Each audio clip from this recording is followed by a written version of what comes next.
What's up guys, Frank Macaluso from Garageaholic here, giving you an episode of the E24. This is an M30, but it's an automatic. We're gonna be doing a manual swap. And we're gonna be doing it in 2 weeks, one succinct episode for you here.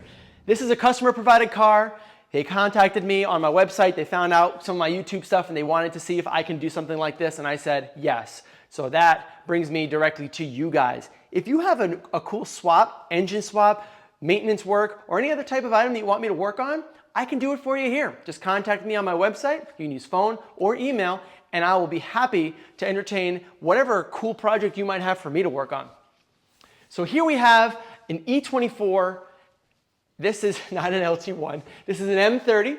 It's a big 6, 3.5 liter, and this is currently an automatic transmission. It is a dog to drive, and we are going to lighten this up. Let's take a look and see some of the parts that we've got stored in the back. Now, my customers supplied a lot of parts, and I don't have a problem with customers supplying parts. It actually helps a lot because they already know what they need. They talk to me about what they think they need, and I kind of help to fill in the gaps. In this case, we do have a few gaps. They provided the big ticket items, the transmission, drive shaft, which the front half of the drive shaft is a little shorter than the automatic, so you definitely need a drive shaft specific to manuals. A lightweight flywheel customer provided, which is awesome, with a matching 240 millimeter clutch and a pressure plate. With the hardware needed, we've got a master cylinder here. We need to get a slave cylinder. We've got a throwout bearing. We've got some plumbing for the master slave, and we've got some shifter parts. So as you can see, we need a lot more shifter parts. We need our carrier, we need our shifter selector rod, the hardware that goes with it, the clips and stuff, and the rear carrier selector rod, holder to the chassis, we need that too. And as you can see, they've got pedals. In fact, he provided 2 sets of pedals, so I can get to pick the best one for the application. So down in the description, you'll find a complete list of part numbers in order to do this swap yourself. All right, so as you can see, we've got a few leaks we've got to deal with. I also took a look underneath here, and it seems like we definitely have a lot to remove. Exhaust, drive shaft, obviously, sway bar, stuff like that. And looking at our parts here, I'm seeing that this is not a plate shifter style on this transmission, that it actually is the aluminum version. So this is a little bit more modern, and I need to check to make sure that this actually is an M30 transmission and not an M20 transmission. Yep, M30, E34 though. The hard part was getting the rusty exhaust manifolds off, and we've gotten that here. We've got 2 there, and then we've got 2 down in there. There's 1 right up in there. Had to drop the front sway bar, remove the oxygen sensor, the exhaust shield that covers the thrust arm, and this should drop down sideways a second. The exhaust out of the way, I can now remove this second rear front subframe.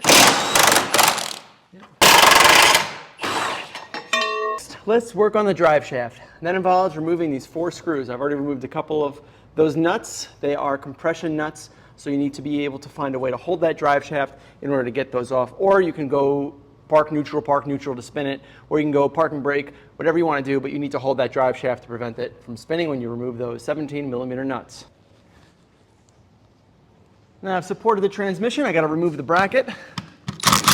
I can take this out, just like that. The drive shaft should come right on out. Now that I got the transmission suspended, I need to separate the drive shaft from the output flange of the transmission, and in order to do that, you need a chisel. You really got to chisel at this thing because it's been caked on there for the last 35 years, but it'll come out, and when it does, the whole drive shaft just falls out.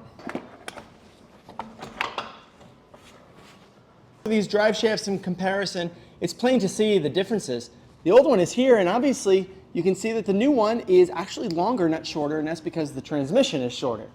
Also, there's a Guibo mating end on this, where the automatic transmission is just a Dana U-joint, just like the rear. So this is actually going to be pretty easy to put in. So now that we've got that, we've got the transmission out, we should start disconnecting the linkages, and then start working on the lines and draining the fluid. Lines, the input and output lines are that guy right there. It's a 22 millimeter, and the other one here is from the other side. That's both 22 millimeter. You just put the wrench on it and you give it a good smack, and then you can just undo it by hand. So now we've got all of our lines out of the way. We've got our cables all out of the way. drive shaft's out, exhaust is out. Everything is now completely detached from the transmission except for the bell housing. And of course this exposure plate. So we need to take this exposure plate off with 4 13 millimeters, and we need to start using some external torques in order to remove everything around the bell housing. Now that we've tilted everything down, we can kind of get a really good view of the bolts that are above, and you can't really see it too well, but there are a couple above there that actually aren't even there. So it's like there's no bolts there. So while that makes it easier for us, I'm a little bit nervous about the fact that this was obviously changed once before and the bolts were not reinstalled properly. So it'll be a lot easier to access this with the manual transmission because it's smaller and lighter, but it still does concern me. So we'll take this thing out and go from there. Once everything's strapped in here, just pull it right on out. Oh shit.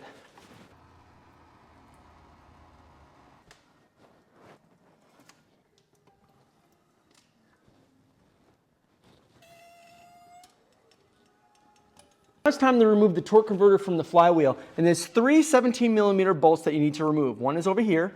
You can see that it's actually quite accessible with a closed end wrench, but unfortunately that's probably going to strip it because of the thickness of the flywheel. So BMW had designed an actual pass-through on the passenger side underneath the exhaust manifolds to get actual access to it through like some sort of a 17 millimeter long deep socket with an impact. And that's actually really easy. So all you have to do is just turn until you get this to go underneath it. Use a driver and you can get this out off and all easily, very easily. Everything is off. Rear main seal looks really good. We can probably just slap the new flywheel right on here now. We got our dowel pin that is used for timing. So we just put the new flywheel on. I'm a little bit concerned about the center crankshaft not having an opportunity to use your centering tool for the clutch, but we can install the flywheel. Now, all of these holes are the same size except for this one. This is a little larger to fit into this dowel pin. This guy should just fit just like that.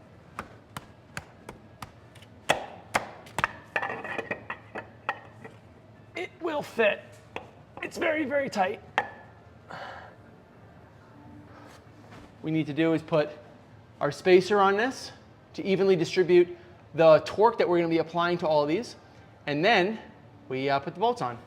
Now that we got the flywheel installed, I realize we need a pilot bearing, and since I don't have one, that is going to conclude our day today. We're just going to end up taking a break on this first day of demolition and starting the reconstruction, and we will pick up with this the next time we get our parts. Now let's get the car down and start working on the shifter stuff. Let's get the shifter stuff out and let's start working on those pedals.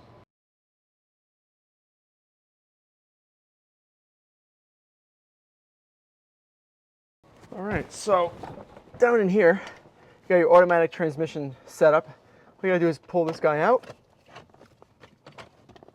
and that exposes a couple of Phillips heads there that will make this thing easily removable, and then you can use, well, we'll see. Having it exposed helps a little bit.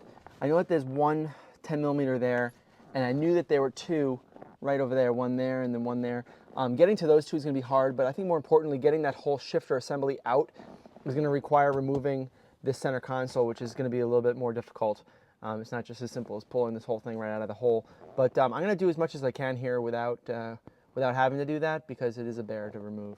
Now what I've realized is that in order to take the center console out, you got to take the lower kick panel out. In order to take the lower kick panel out, might as well keep on moving forward, because I got to take the pedals out too. So the lower kick panel is removed with a bunch of screws underneath here. 1, 2, 3, 4. And then there's two 10 millimeters over here, two 10 millimeters over there. You have the jumper switch for the clutch pedal. So we just unjumper this. We plug it into our clutch pedal that we have now, and that should be pretty easy. Sometimes it pays to have the right tools for the job. You stick this in and you just kind of pull up. But you did need to remove and move the center console backward in order to get to the wider part of the opening. And then this whole piece just kind of like can come out now, which is easy because, I mean, I know that there's a wiring harness that still needs to be completely disconnected, and of course the cable, which I did disconnect as well. The cable goes into here. So this will basically come right on out, and then we're good to get ready for the manual shifter to come in.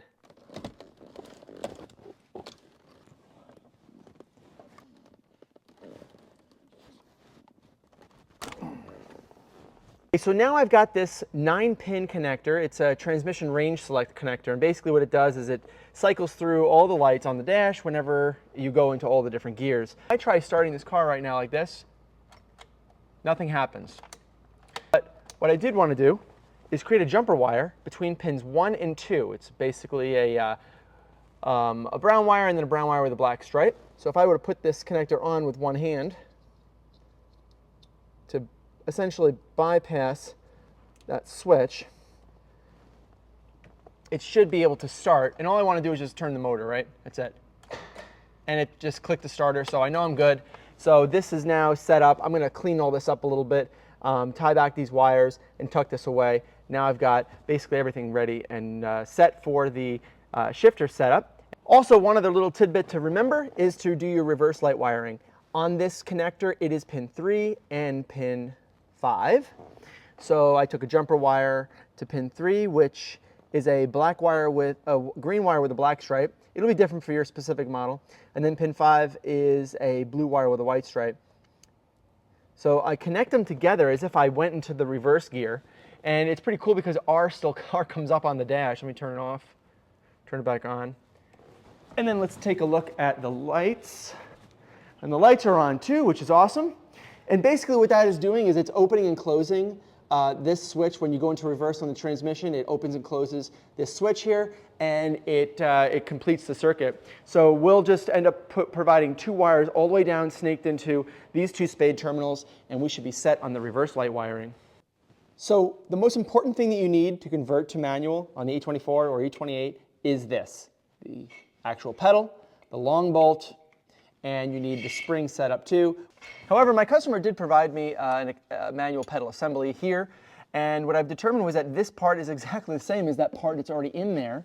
So what we need to do is just make sure that these brackets, which are retrofittable on both of these, can go on. Now this is the clutch switch, and this bracket here bolts onto this already, and there is already a hole as provisional right there to do that. And we need to use that longer bolt that I was telling you about, and to install the provisions for the clutch. Now remember that the clutch assembly has the 2 bolts here for the master cylinder, and also, which you can see, of course, those 2 bolts are nuts, at least, are right there. And of course, this thing up here, which is where that spring actually sets into to give you that classic clutch feel. So that guy also is right up in there, so that's basically where it is. And now all we need to do is just remove the pedal, replace it with the other pedal, make sure we have the provisions for the hardware for the master cylinder, and the rest of the clutch hardware. Now just keep in mind, I did notice that this accelerator pedal here is not even mounted in here. It's kind of just loosey-goosey. So fix that with the new grommets. We got to get new grommets, and then this thing will feel good as new. Manual, automatic. See, they line up perfectly. And the same thickness and everything, so they should just pop right on in. All right, I got it in. Kind of swings in there. The new brake pedal's in as well.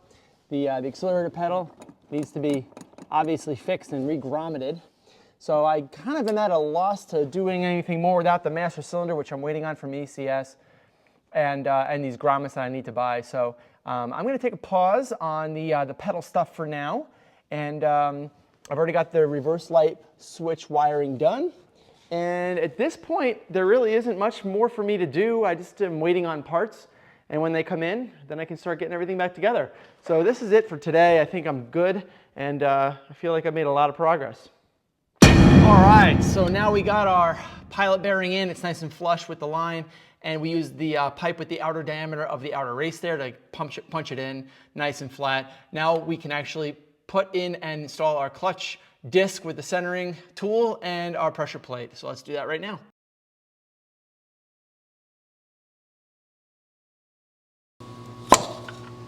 Okay, so what we've done was we've basically assembled the transmission. Got our brand new throwout bearing on. We've got our new pivot point with our release fork, and we put our new clutch slave cylinder in with its new hardware here and a new hose. We have our new guibo that we're going to install after the fact, and we've got our shift linkage set up here. So we are in good shape to literally just raise this up and install it.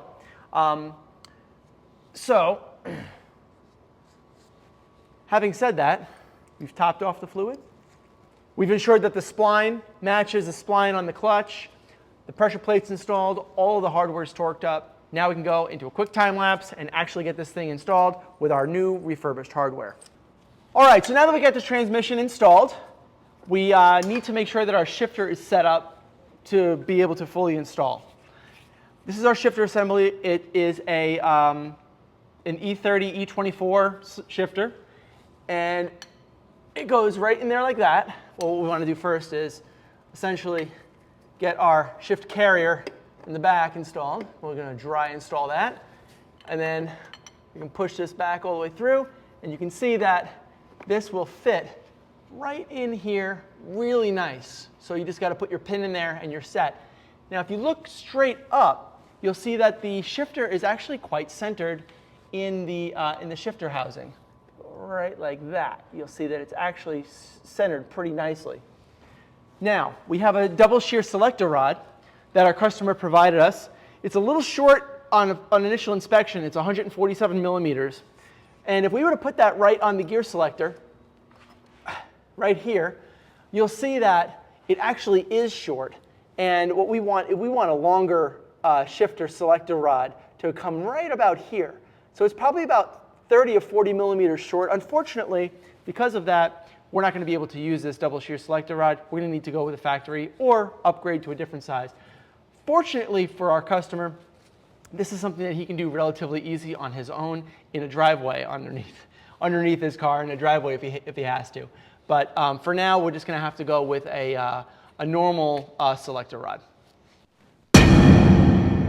Next day, new challenges. We've got our clutch master cylinder plumbing that we have to plumb up underneath the steering column on the pedal assembly. We've got our guibo we have to install, and we have an idea on our short shift kit that we need to do. This is the actual length that we need. This is the length from the DSSR that he bought, and obviously you can see it's too short. So we're going to take some stock, we're going to cut, we're going to add another section, and we're going to weld it to the exact length that is to make this perfect.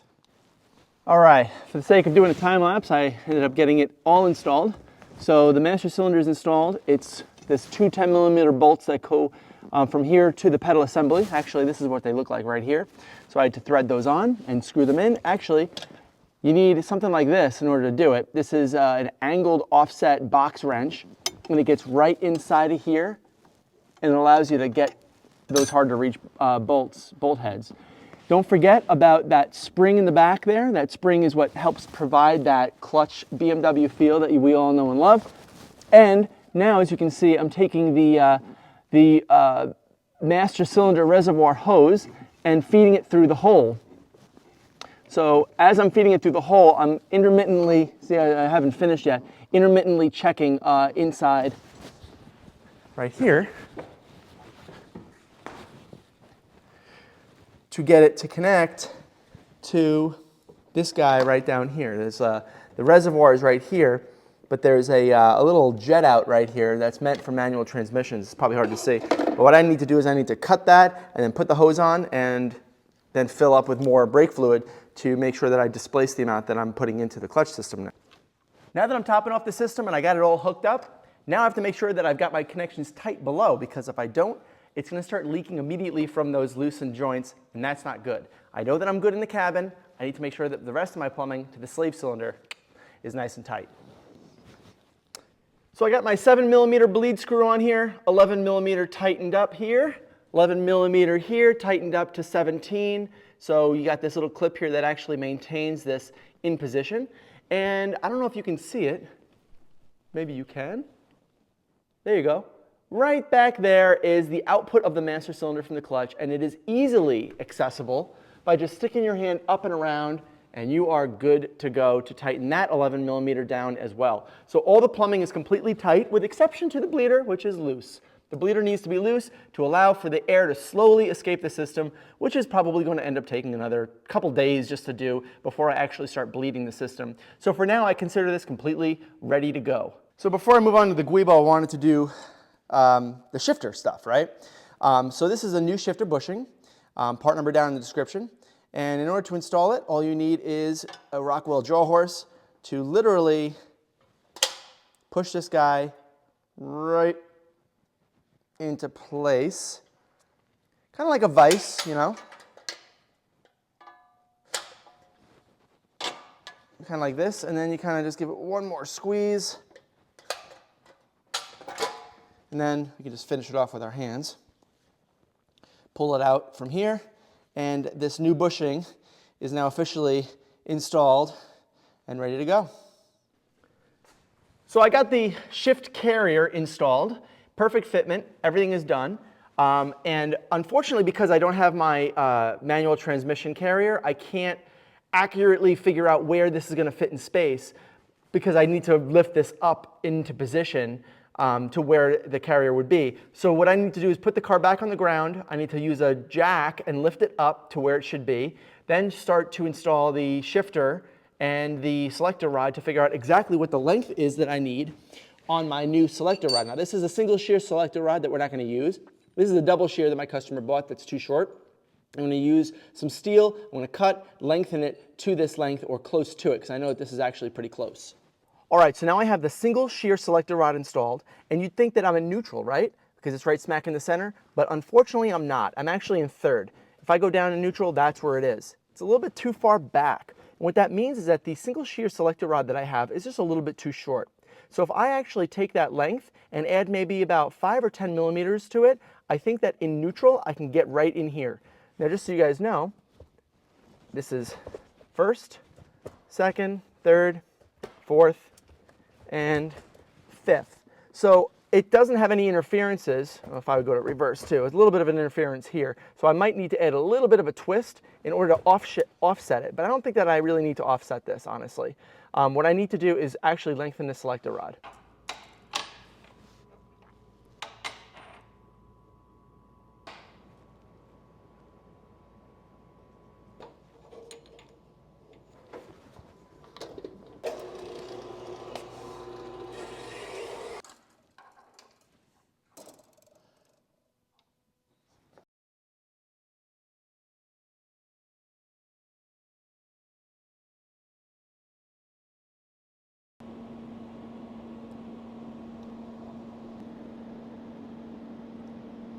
So there you go, guys. The double shear selector rod lengthened and trimmed to exact fit is now installed. The reverse light wiring is done. You can see it goes right to the transmission switch right there. So now whenever you go into reverse, it'll turn on the lights in the back, which is good. And now it's just a matter of doing all of the, the padding and stuff like that in the interior. But I think that this is pretty much ready to go. All right, let's take a look and see how it looks. So this is neutral. The angle here is pointing slightly toward me, which is exactly what you want. Let's try it. Reverse, first, second, third, fourth, fifth. Excellent. And reverse. Excellent. Let's actually try reverse here. If I click this on and I go into reverse. Yeah, you can see it right there. Let me turn the light off. Day 13, installing drive shaft. This was provided by customer. Need to figure out if it'll fit. I did not want to wait for ECS anymore. They just kept on pushing the date back on this E24 manual transmission cross member. I just decided to make my own out of stock because I sell the E30 and the E36 N54 brackets, and this was just a modification to that in order to get it to fit into the E24 chassis. Looks really, really nice, and it is ready to go. So let's take this drive shaft and install it and see how it works. Well, looks like we got a problem here. Drive shaft, the rear half looks perfect. The front half is short. It looks like it's short about 2.5 to 3 inches. So right now it's day 13 of the 2-week swap, and I'm just about done, except I don't have a drive shaft. So what am I going to do, and how am I going to find a front half drive shaft that meets the length dimensions that I need? That's actually a real big challenge. All right, our new drive shaft came in. Let's see how it sizes up to the old drive shaft. Let's lay them down side by side and see how much longer this one really is. All right, you can see the old one here with the center bearings lined up straight to each other. You can see that one is clearly 3 inches longer. Let's just install the front half onto this guy and then just install it and see how that works. Drive shaft is done. Dan, give it a little bit of a turn there. Look at that, huh? Perfect. All right, now we're doing the oil pan. That's going to be not a part of this video, but we are going to finish this oil pan and we are going to try to bleed the clutch. All right, next day, and we just about wrapped up everything that we need to do inside the car. Pedal is done and completely bled. We've got our clutch pedal sensor installed over there. We've got our accelerator pedal reinstalled with the new bushings. We've removed our lower kick panel, or at least the kick down switch, and replaced it with a stopper. So that's all done there. The shifter is basically done, except we don't have super glue to get the shifter boot onto the shifter frame. But we are just about ready and done with everything inside. You guys know what this is? That's right.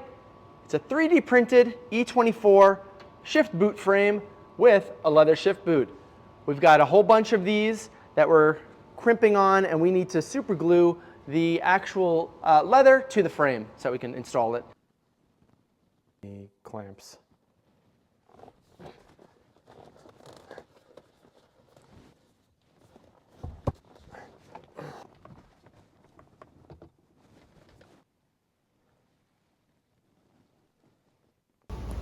I also wanted to talk a little bit about the TPS. The TPS this is a manual TPS. It's a 3-pin, and this is the automatic TPS. It's actually got 6 pins. And those 6 pins actually go to, the 3 pins go to the DME normally, like it normally does. And then there's also 3 pins that actually is in a shielded wire that's inside of here that you can't really see very well. I cut it back. That shielded wire actually is a 3-pin shielded wire, goes to the automatic transmission harness. Now, I'm sure that it actually would work just fine because it still clicks like it should, and all it is doing is really detecting off of idle and then wide open throttle.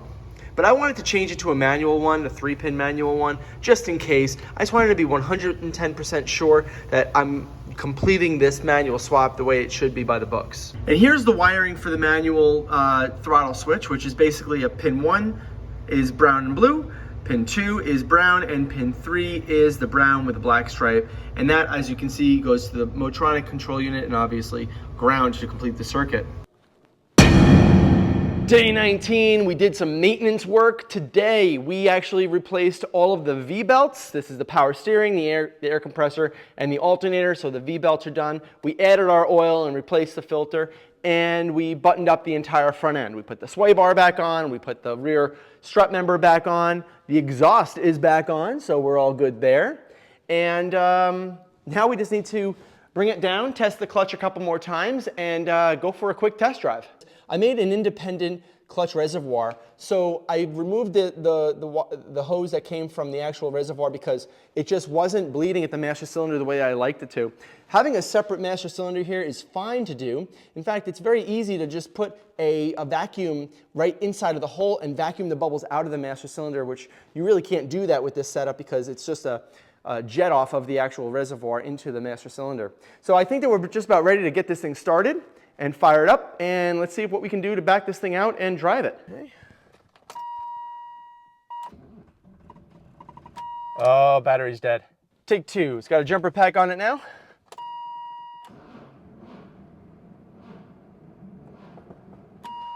That's getting there. Take 3. There we go. All right. Close that hood, and let's rock it back and forth. This is the one part that I'm actually the most nervous about because the clutch has been a problem. Bleeding the clutches on these old BMWs is always a problem. Shift this thing in the reverse. Ooh. It's lifting right off the floor. And its gears are grinding.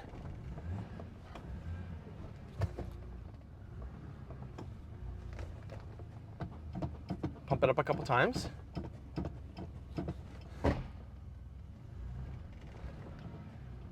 I mean, it's working, but it's not,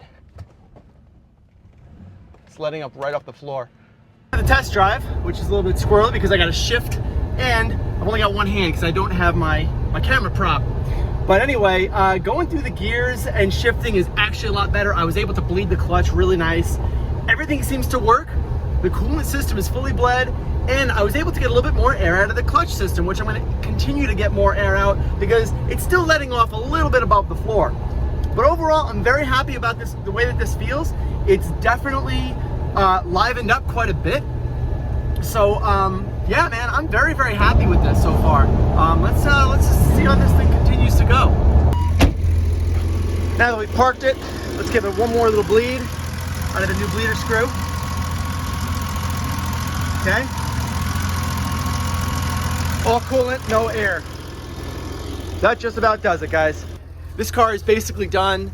It holds temperature really well. The clutch feels great. It drives like a dream. It really wakens up. Having this manual really wakens this thing up.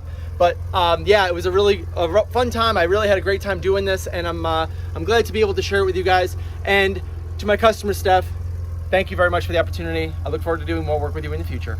Guys, take it easy. My name is Frank Macaluso, and I'm out of here.